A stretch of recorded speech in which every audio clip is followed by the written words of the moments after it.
umuryango wanyu ugatekana mu masengesho yanyu ahantu hose waciye hakaba amahoro mu bushobozi bwo gusenga birashoboye guhindura umugambi wa Satani gusenga birashoboye guhindura buri kintu cyose utoziga ko cyohinduka kuko iyo usenze ugatakambira Imana Bibiliya ndayikunda Yesu yatubwiye neza muri Yohana 14 ku murongo wa 14 n'ikintu cyose muzosenga mu izina ryanjye ngo Yesu ogikora.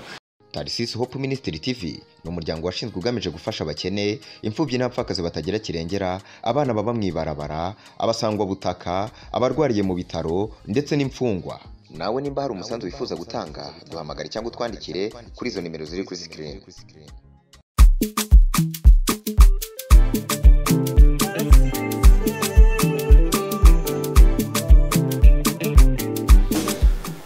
Bakunzi ba Tarsis Hope Ministry TV turabaramukije amwere hose haba muri Amerika, muri Aziya ndetse na hano iwacu muri Afrika. Turabaramukije mwese izina rya mumuyeri bari namwe. Tukaba turi hano tujyagiye muri studio Tarsis Hope Ministry TV. Tukaba tufise umushitsi wacu akaba atari rya mbere atugendeye muri no studio yacu nkuko mubibona ku mikoro ya mbere mukaba muri kumwe na Bizimana Bienveni beshi bazi ku izina rya Tony. Tukaba duhaye ikaze umushitsi wacu hano atugendeye, tumuha ikaze. Murakoze cyane, murakoze kunyakira. Ku mazina yanje nitwa Cedric Murindangabo, abenshi bakurikirana ino channel ya Tarsis Hope Ministry musanzwe munzi subwa mbere numikwa ngaha muri kino gicaniro kwigisha. Ku mazina nitwa Cedric Murindangabo, nkandi umuvuga butumwa imirimo y'Imana nkorera muri Église Vision de Jésus-Christ. Imana ibahezagire cyane, iyo niyo myitondoro yanje. Hama Imana ihezagire abarongozi bino channel canke no televiziyo. Yongere ihezagire n'inshuti yanje nyakubahwa Tony akunda kuntumira kugira ngo dusangire amajambo y'Imana. Rero bongeye bampereje akandi karyo ko kubandanya kugira ngo tubashe kumubwiza ubutumwa bwiza. Inshuti uri kuranyumviriza, reka ndakubwire kino kintu nta kiba kibera ubusa, ikintu cyose kibaye ababugambi bw'Imana. Umve yuko Imana yakunze ku uyu munsi wakira buno butumwa bwiza. Nkundira rero mu gutangura buno butumwa tubanze dusenga Imana, twishire hejuru tuyubahishe kuko niyo ibereye icubahiro no gukomera. Nuko mwami turagushimiye kuko ubereye gushimwa, habwa icubahiro mucunguzi wacu watugiriye ubuntu uduhereza kubona uyu munsi. Mwami uragahezagirwa. Data turagushimiye kuko watuzigamira ibyavuye mu bugororosi bwacu, ariko n'ubuntu gusa tugirirwa nawe. Urakoze, ntituruta mwami data buja abahambaye bapfuye, ntituruta mwami abafise ibihinda batakiri muri uyu mubiri, ariko n'ubuntu bwawe data buja bwadushoje uduhereza amagara meza, utugira kuba bazima. Uragahezagirwa mwami ko wakunze ku uyu munsi dukorana ngaha kugira ngo tubashe gusangira ijambo ryawe. Ishimwe n'icubahiro garuke kuri wowe mu izina rya Yesu Kristo, amen. Reka rero mu nkundire dusangira amajambo y'Imana mu gitabo cy'ibyakozwe n'intumwa igice cyaho ca 12 ku murongo waho wa 5. Hariho amajambo nifuje ko twashobora gusangira. Inshuti uri kuranyumviriza, usubiye kubivuga, nta kiba kibera ubusa ikintu cyose cyabaye n'umugambi w'Imana. So nkundira wumve ico Imana igushakako, kuko ivy'Imana ishaka nibwo buzima. Nkundira rero dusangira amajambo y'Imana. Turasoma mu izina rya Yesu Kristo umwami wacu. Ijambo ry'umutwe ritubwira ngo umumarayika akiza Petero agira yicwe na Herode. 5 ngo nuko Petero arindigwa mu ibohero, ariko abishengero baramusengera batakambira Imana bakobeje. Amen. Amen. Nkundira dusome mu cete Paulo yandikiye abaroma igice cyaho ca 10 ku murongo waho wa mbere, kandi tuwitize. Havuga ngo bene data, ivyo himbara umutima wanje nivyo nsengera abisirayeli ku Mana kugira ngo bakizwe. Amen. Amen. N'aya majambo y'Imana twatangiye dusoma muri iki gitabo cy'ibyakozwe n'intumwa aho twasanze ijambo rikomeye ku murongo ku gice cya 12 ku murongo wa 5. Bibiliya irambwira ni inkuru iryoshe cyane iri muri iki gitabo aho Bibiliya igaragaza yuko umwami Herode yarondera canke yatoteza abantu bose bizera izina ry'Imana. Yagerageza kuminimiza gufata nabi buri muntu wese azi ko yizeye Kristo. Vision iyerekwa rya Herode n'abandi bakorana ko ari kugira ngo bacinyize buri muntu wese yatura Kristo ko aruhoraho canke avuga ubutumwa bwiza. Rero muri izo periode bafata ubwoko bw'Imana, bagafata abana b'Imana, bamwe bakabica, bamwe bakabatoteza, bakabakubita, abandi bakabicisha amabuye, abandi bakagerageza kubakorera ibintu bibi biteye ubwoba kugira ngo bareke kwamamaza ubutumwa bwiza, kugira ngo bareke kuvuga ubutumwa bwiza. Rero muri abo bantu batotezwa, Petero yari muri abo bantu kuko yari umwigisha wa Kristo, nawe nyene yari cyabona cyo gushingira inahe Yesu Kristo. Ico gihe Bibiliya tugira ngo bafata Petero kugira ngo bamutoteze, bamugirire nabi. Mugabo iminsi mikuru ya Pasika yari yegereje. Mu gufatwa kwa Petero hari hegereje iminsi mikuru ya Pasika. Nuko Pilato bambe Herode abona yuko atomwica muri iyo minsi yegereje ya Pasika, aramufata amushira mu ibohero kugira ngo iyo minsi niyatambuka bafate Petero bagende bamwice. Imana idufashe cyane. Rero twari ko turasoma ino nkuru. Ico gihe Petero bari bamushize mu ibohero. Aha ku murongo wa 5 Bibiliya irambwira ngo abishengero bari bakoraniye hamwe buzuye ubumwe. Abishengero bicara ahantu hamwe batangura gusengera Petero, baramusengera ku Mana, baravuga Mana ndakwinkinze gerageza ukora ibikomeye kugira ngo ubohore Petero muri bwa busho bamushizemo. Petero ntiyigeze yumva aho bari ko baramusengera, ntiyigeze ahabwa amakuru ko bari ko baramusengera habe na gato. Ariko Petero yabonye igitangaza, abona inyishu y'amasengesho ataraziga yuko yo yakira bivanye n'abagenzi biwe. Birambwira ngo ico gihe Petero abona umumarayika nko mu ndoto aza kuri we amubwira Petero haguruka tekera ibyawe ugende.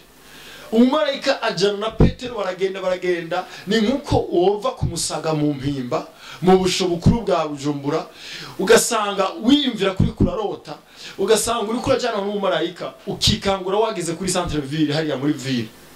Petero yageze mu gisagara arikangura yisanga ari mu gisagara, ariyumvira wayi nahageze nko gute, je narinzi ko niko ndarota. Urke hariho ubundi bushobozi bw'amasengesho. Biravuga ngo abishengero baramusengera, abo bari bahuje kwizera, abo bari bahuje imibabaro, abo bari bahuje guhuza, baricaye bafata umubabaro wa Petero bawugira uwabo, barasenga batakambira Imana. Bibiliya ngo bakobeje bana b'Imana. Hariho ubushobozi buri mu masengesho. Niryo jambo nahawe kuri uyu munsi. Kuna nguvu katika maombi. Kwenye kuomba kuna nguvu. Mu masengesho woshobora kumenagura ubugombe bw'umugwanizi ni wahagarara neza mu gusenga Imana. Mu gusenga harimo kwishugwa, mu gusenga harimo kuroranirwa, mu gusenga harimo kwinjira mu masezerano. Aba bishengero ntibigeze bakritika Petero mu bihe bibi yararimo. Aba bishengero ntibigeze bafata Petero ngo bamuvuge nabi. Aba bishengero ntibigeze bafata Petero muri za ntege nkeya ziwe zo kuba ari mwibohero ngo batangure kumucinyiza, ahubwo bafashe umutwaro wa Petero bawugira uwabo. Bose bahagarara ahantu hamwe bariyugarana barasenga basengera Petero. Hariho ubushobozi buri mu masengesho. Dusenge kuko gusenga bikingura ijuru, gusenga bihamagara ubushobozi bw'Imana, gusenga bihindura umugambi wa Satani, gusenga bidushikana mu masezerano. Kuna nguvu katika maombi. Kwenye kuomba kuna majibu yetu. Haleluya. Dusenge tugira umutwaro wo gusenga, tureke ibindi bidafise icyo byohimbara Imana, ariko dusenge, ko mu gusenga harimo kuroranirwa, mu gusenga harimo gukira imitwaro yacu dufise. Hari abantu tuzuranye imitwaro, ariko hejuru yuko tuyifise nitwibuka gusenga Imana. Isi coma ukamenya yuko gusenga hariho source y'icyo cyose ushaka. Dusenga Imana. Twongeye twitize umurongo uri mu Baroma igice cya 10 ku murongo wa mbere. Birambwira ngo Paulo yarandikiye Abaroma, abandikira amajambo akomeye, arababwira ngo mvize ndababwire, jewe Paulo icohimbara umutima wanje ngo nuko nosengera Abisirayeli ku Mana bagakizwa. Mu majambo make, Paulo yaratunujwe n'ibihe bibi byo kudakizwa kwa Abisirayeli bari babayemo. Afata wa mutwaro wa Abisirayeli arawishirako, aravuga jewe ico mpimbara suko noronka imodoka, jewe ico mpimbara suko notunga amazu menshi, jewe ico mpimbara si binabiriya naho bibereye ko nobitunga, ariko ico mpimbara nuko nofukama ngatakambira Imana, ngasengera buno bwoko bw'Abisirayeli kugira ngo bukizwe. Mu majambo make, buve mu vyaha vyabo, buve mu kutamenya, bukizwe, buhinduke. Yatahuye ibanga riri mu masengesho, nico ndakuzaniye kuri uyu mugoroba. Tahura ibanga riri mu gusenga. Mu gusenga birakingura ijuru. Ariko ab'iki gihe twarijajaye dusiga twitwara ukutariko.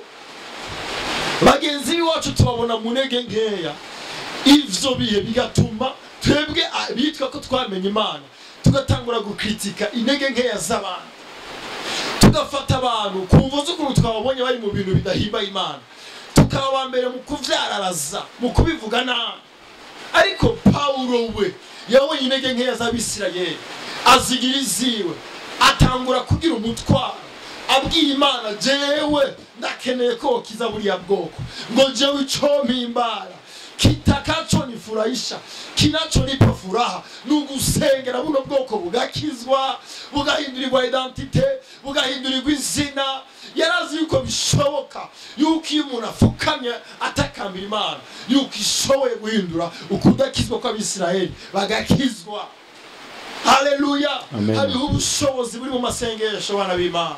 Tureke gukritika abantu tubonye bari mu ntege nke, tureke gukritika abantu bivanye n'ivyo tubabonyemo. Uyu muntu ushobora kubona ko ari mu vyaha, ariko mu masengesho yawe urashoboye kumurokora.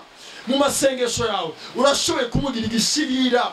Mu masengesho yawe urashoboye gutuma ahagarara.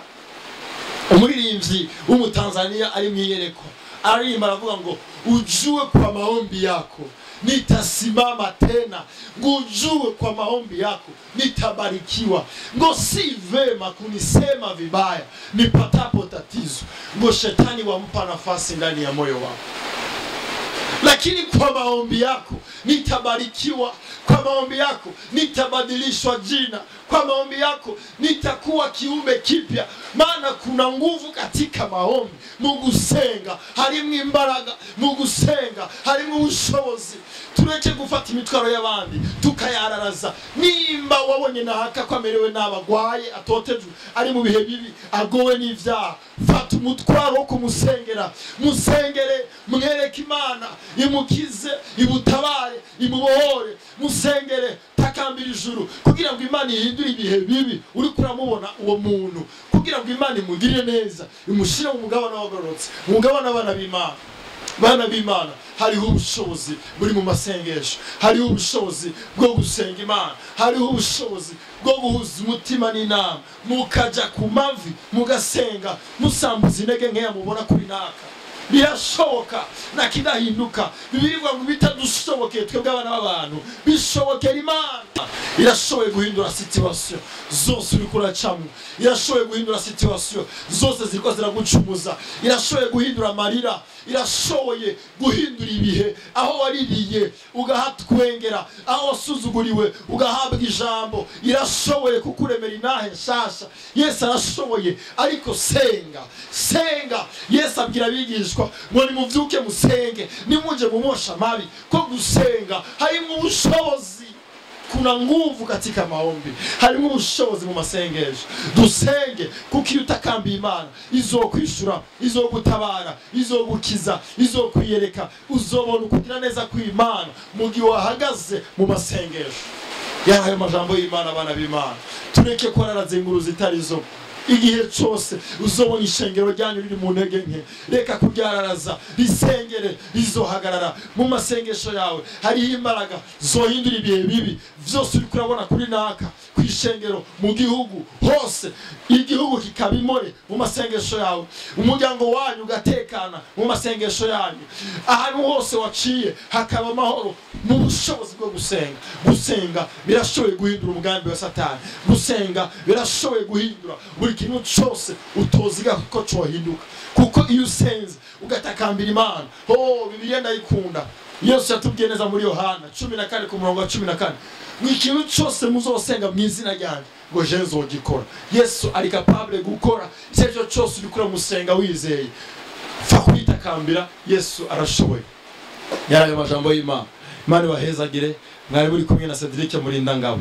Kubifuza kuturondera dukoresha ino nimero 79 154 155. Imana bahezagire cyane, Imana bagirire neza.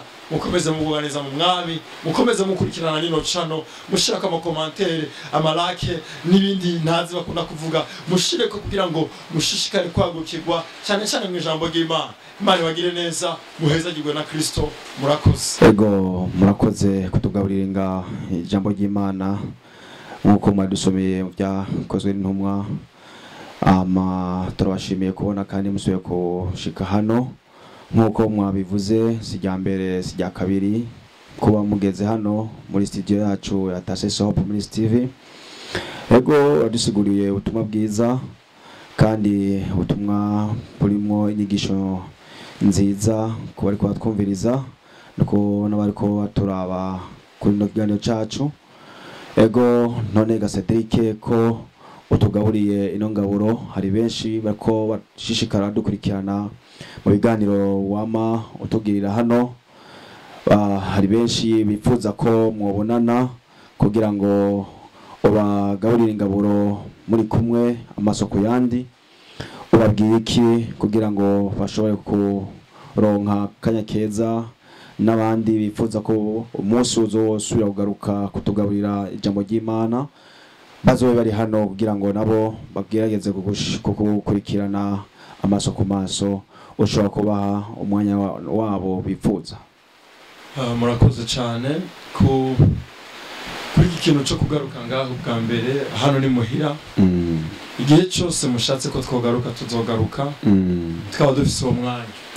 Hano ni muhira, turahakunda, turanabakunda namwe. Rero ku bantu muriko muradukurikirana mumenye ko ngaha ndahakunda gose. Igihe cyose bankomye ko bakampamagara bantumiriye mfise umwanya ndasimba kandi nkaza bikagenda neza. Rero ku bantu bifuza ko bombona ukuri ibisanzwe rwose barahawe ikaze. Ndabona hanagutse ngaha, intebe nziza, muzoze dusangire amajambo y'Imana ariho turi. Bizoba byiza cyane. Murakoze. Uheruka watu gaburiye ijambo ry'Imana ndetse nabo mwari muri kumwe baraheze baravuga ati numva yuko ubutumwa burankoze ko uraheza urambira ko ikiganzo musengera. Ujya muntu twaramubonye turamushingira ubuhamya bw'ibyo twabonye, naho mu cameraman atashoboye gufata ry'asanamu.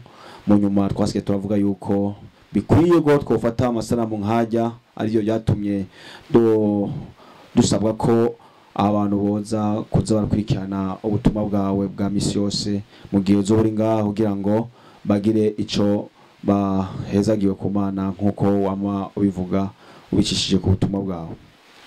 Ego kijya gihe nararyohewe cyane kuko hari haje abantu kudukurikirana. Kandi urabona iyo bakora dukurikirana kenshi bafilma jewe. Iyo mwari kubona ibyabaye nitwirata kuko ntabwo ari inkomezi zacu. Iyo Imana ikirakora icubahiro kigaruka kuri yo. Yego. So hari abantu bahabokewe bumvise baremurutse muri bwa butumwa bwiza barafukama turasenga naho ikamera itigeze bagaragaza ariko hakoretse itangaza by'Imana. Rero ni nk'uko uyu munsi nariko ndigisha aya majambo ku bantu muri ko baradukurikirana mu nyumve neza. Yego. Igihe cyose uzogirirwa karyo ukisanga uri umwana w'Imana, ukisanga uri mu gakiza, ntuzucinyiza abandi kumvo zuko badakijijwe canke kumvo zuko babonye mu ntege nke runaka, kuko natwe nitwari turi beza ariko ubuntu bw'Imana nibwo bwaduhinduye kuba abana b'Imana. Je nkunda kubivuga sinakijijwe kubinkomezi zanje kuko hariho nabo twatanguranye hamwe mu gukizwa uyu munsi batari mu gakiza, uyu munsi barabivuyemo. Iyo nibutse yuko ubuntu bw'Imana ariko bwaduhinduye kuba abana b'Imana bimpa guceceka numva yuko noza muri icoro kabica Imana. Ico gihe bimereza kandi no kudacira imanza abantu bose ndiko ndabona bari mu bihe bibi bigoye.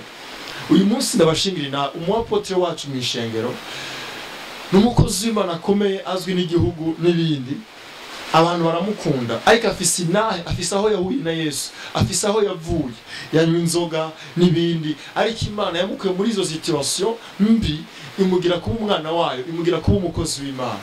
Hariho abakozi b'Imana dushingiye inahe tuzi muri iki gihe bari mu ikanguro ridasanzwe, bigeze kuba bari mu bihe bigoye, bigeze kuba bagatarina basambura amazu, bigeze kuba bari mu buraya buteye ubwoba, bigeze kuba ari abantu ibisuma kariste, ariko uyu munsi Imana yarabahinduye ko abakozi b'Imana. Umuntu wese uzobona ari mu bihe bigoye bibabaje, mufukamire usenge, utangure gufata umutwaro wiwe, usenge Imana yashoboye kumuhindura nkuko nari yavuze mu jambo muri bwa butumwa bwiza tuherutse mu tuje kuvuga. Senga, iyo uriko urasenga bihindura imigambi y'umugwanizi na wa muntu uriko urabona muri vya bihe bigoye yoshobora kurokoka biciye mu masengesho yawe. Rero iyo mudutumiriye kuvuga nk'ijambo ry'Imana biraduhimbara kandi biranakana turyohera cyane kuko bidusunikira kuvuga ubukuru bw'Imana. Nabo tuko turabona amasomo yandi mukamenya ko Imana ishoboye gukura kaba abantu mubona bari muri ivyo bihe by'umubabaro, namwebwe bikadutera guca bugufi tukamenya yuko izi mbaraga canke ukugusenga muri situation twisangamo atari inkomezi zacu ari cyubahiro c'Imana. Ya nuko no bivuga mu majambo make twige kubaha Imana, twige no gufata bagenzi bacu tubona bari mu bihe bibi tubasengere. Iyo turiko turasenga hariho ikirere kibi gihinduka, iyo turiko turasenga hariho imigambi mibi tumeragura y'umugwanizi, iyo turiko turasenga turahindura vya bindi Satani yari yaziritse, iyo turiko turasenga ibyo Satani yari yagize imbata twe turabibohora. Ko mu gusenga kw'abana b'Imana, mu gusenga kw'abera guhindura umugambi w'umugwanizi. Dusenge tugabanya amajambo, dusengera ishengero, dusengera igihugu, dusengera abadukikuje, dusengera abavyeyi. Umuvyeyi ushobora kumubona ari mu bihe bibi ariko hejuru y'ivyo bihe abayemwo n'umuvyeyi tu. Yoshobora kuba aboregwa ni mama, yoshobora kuba aboregwa ni papa, yoshobora kuba ari mu bihe bigoye ni papa. Uko ameze kose senga, Imana irashobora guhindura umuvyeyi agakizwa. Uyu munsi ariko arakubuza gusenga ariko hamwe ufata umwanya ukamusengera azoba uwa mbere mu gusapotinga kugira mwana tora genda wabamaze ubutumwa bwiza. Birashobotse kuko mu masengesho hariho ubushobozi budasanzwe. Ego murakoze sinkoromaya kandi Ego murakoze Cedric Murindangabo ku uvuga ubutumwa bwiza udushikiriza kuno munsi n'impanuro nziza udushikiriza kuno munsi, ukaba twemereye yuko ariko ashishikara dukurikirana kuri no channel yacu Data Sesop Police TV bifuza kuba boba hari hano ku munsi uzoba usubiye kugaruka kutubwira ubutumwa nk'ubu utubwiye uyu munsi. Reka tubamenyeshe yuko abakurikira kino channel yuko umuvuga ubutumwa wacu Cedric Murindangabo shimye kutwemerera yuko atakibazo abo bantu barahawe ikaze hano kugira ngo bakurikirane ubutumwa bwiwe bo bicaye hano muri studio yacu. Reka dushimire n'abari kwadukurikirana kuri no channel yacu. Hari byinshi mwashoboye guhagarika kugira ngo mukurikirane kino kiganiro cyo ubutumwa bwiza bwa mwene Data Cedric Murindangabo. Reka tubashimire, tubifuriza mushishikare kurakinga mwongera mupartaja ku bagenzi inshuti n'abagenzi aho baherereye hose. Tukaba tubashimiye kungere mwadukurikiranye, muhabwe Imana ibongere kubahezagira ni mu byanyu no mu byabo mwese mwakoze. Tarcisse Hope Ministry TV ni umuryango washinzwe ugamije gufasha abakene, imfubyi n'abapfakazi batagira kirengera, abana baba mu ibarabara, abasangwa butaka, abarwariye mu bitaro ndetse n'imfungwa. Nawe nimba hari umusanzu wifuza gutanga, duhamagare cyangwa utwandikire kuri izo nimero ziri kuri screen.